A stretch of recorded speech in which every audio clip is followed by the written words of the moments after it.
Okay, so you want to speak English fluently. Sounds like a pretty big goal.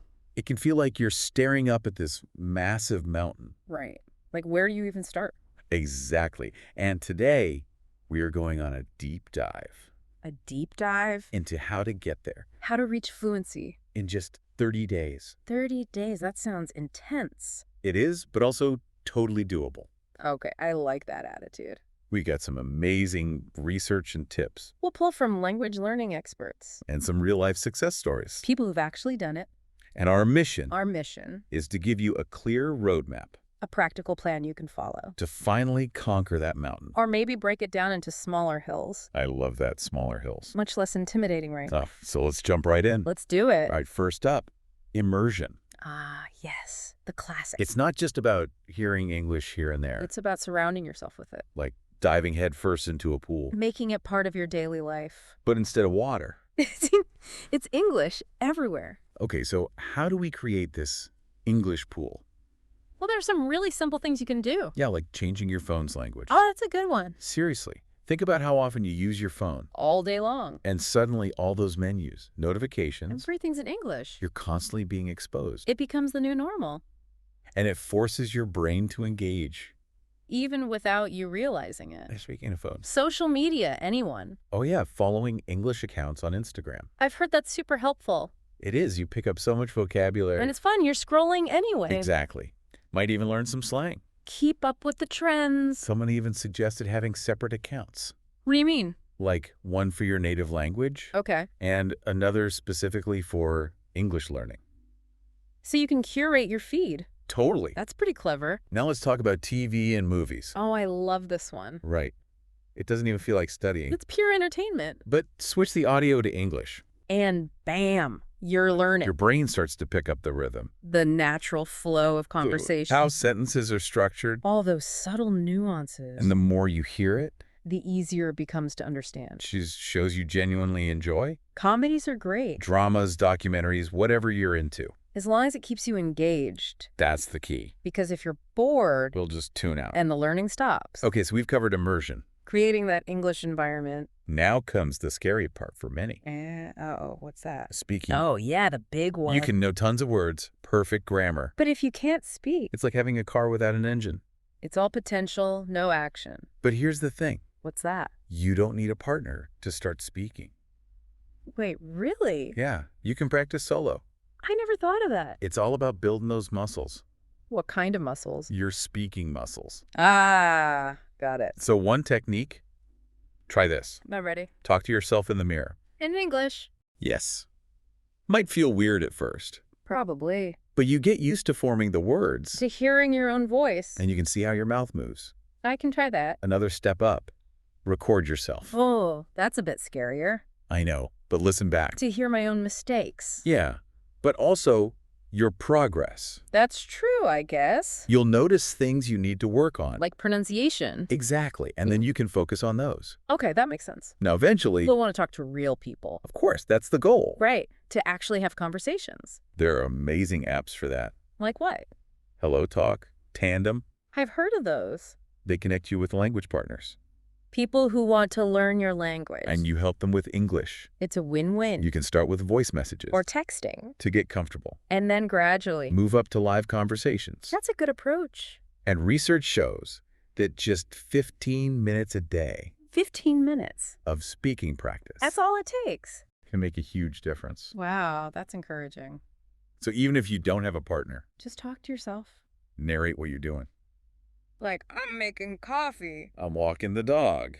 I'm listening to this podcast. Perfect. You're already practicing. See, it's not so scary. All right, now let's talk vocabulary. The building blocks of language. You need words to express yourself. But there's a difference. Between knowing a word, And actually using it. we call this. Active versus passive vocabulary. Passive is when you recognize a word Like when you see it written. or hear it spoken. But you don't use it yourself. Active is when you can use it. In your own speech and writing. And that's what we want to focus on. Making those words active. So when you're learning new vocabulary, Choose words you'll actually use. everyday words, common phrases, Think about practical situations. like ordering food, asking for directions, And those are the ones you'll need the most. and learn phrases, not just isolated words. What do you mean? So instead of just happy, learn I'm feeling happy. Or, this makes me happy. It sounds more natural. And it helps with grammar, too. Let's try this. I'm ready. 5 key phrases.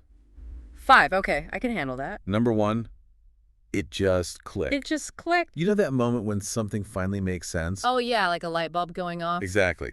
It just clicked. I like that one. Number 2, become second nature. Becomes second nature. Now, this means something you can do automatically, Without even thinking about it. like riding a bike. Or driving a car. With practice, speaking English can become second nature. That's the dream. Phrase number 3, immerse oneself in. Immerse oneself in. We talked about this Just earlier. surrounding yourself with something completely... You can make real progress. You need to immerse yourself in English. Listen to it, read it, speak it. Every chance you get. Number 4, narrate something. Narrate something. This is a fun one. What is it? Describe what you're doing out loud. As you're doing it. In English, of course. So, like, if I'm making breakfast, You'd say, I'm cracking the eggs. if I'm pouring the coffee, I'm burning the toast. hopefully not. It helps you practice speaking in real situations. I can see how that would be useful.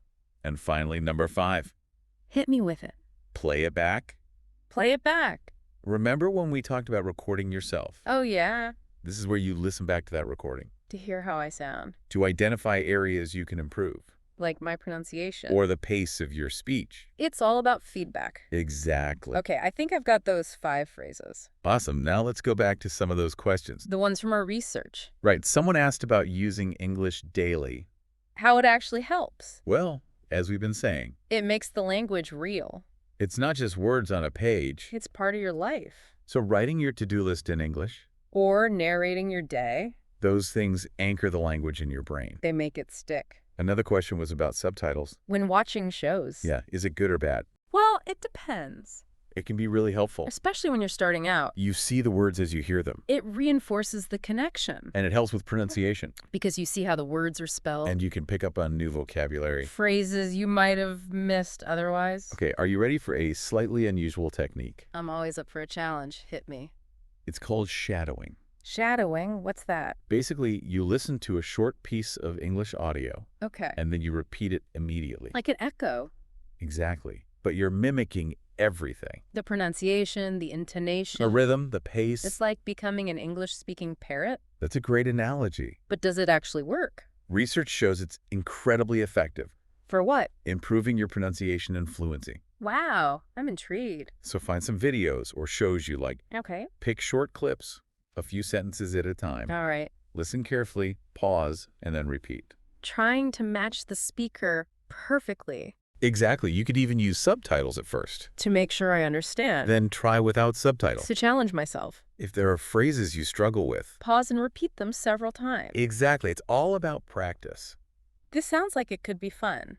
It is. And you're working on listening and speaking at the same time.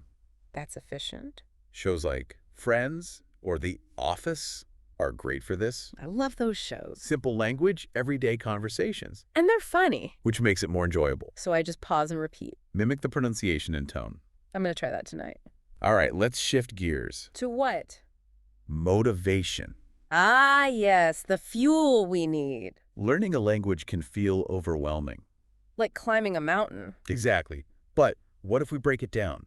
Into smaller hills. I love that analogy. It makes it seem more manageable. So instead of thinking, I need to be fluent, We think, what's one small step I can take today? right, so here's a potential 30-day plan. Okay, I'm all ears. First 10 days, focus on vocabulary New words every day. and pronunciation practice. Lots of shadowing. Next 10 days, shift to speaking and listening. Use those new words. Have conversations, even if it's with yourself. And finally, The last 10 days, that's where it gets exciting. push yourself to have fuller conversations. Glue all those skills together. And remember, don't aim for perfection. Especially not at the beginning. It's okay to make mistakes. It's part of the process. Stumbles and pauses are normal. Nobody expects you to be perfect. Now with small interactions, Ordering coffee. asking for directions. Anything to get you speaking. And here's something really important. I'm listening. Language learning is not just about words. It's about connecting with people, Sharing experiences, learning about cultures. building relationships, So join language exchange meetups. online or in person. Talk about your interests, your culture. Make friends. That's the most rewarding part. the human connection. Okay, let's do a quick vocabulary recap. Just to make sure we're all on the same page. Connect with means to build relationships. To have meaningful conversations. Criticize means to point out errors negatively. But remember, we're not criticizing here. We're all learning. Master means to become highly skilled at something. You can master English fluency. With dedication and practice. Breakdown means to divide a large task into smaller parts. A very useful strategy. And English-speaking parrot. Ah, yes, our shadowing friend. Okay, that was a lot of information. We covered a lot of ground. But I hope you feel inspired You take action. to start your own 30-day journey, To finally conquer that mountain. or at least start climbing those smaller hills. Remember, it's an adventure. Embrace the challenges, celebrate the wins. And most importantly, have fun. Now, I want you to think about this. One last thought. What's one technique from today? That you feel ready to try. What small step Will you take tomorrow? to move closer to your goal? Of speaking English fluently. We'll be back soon with another deep dive. Until then, happy learning.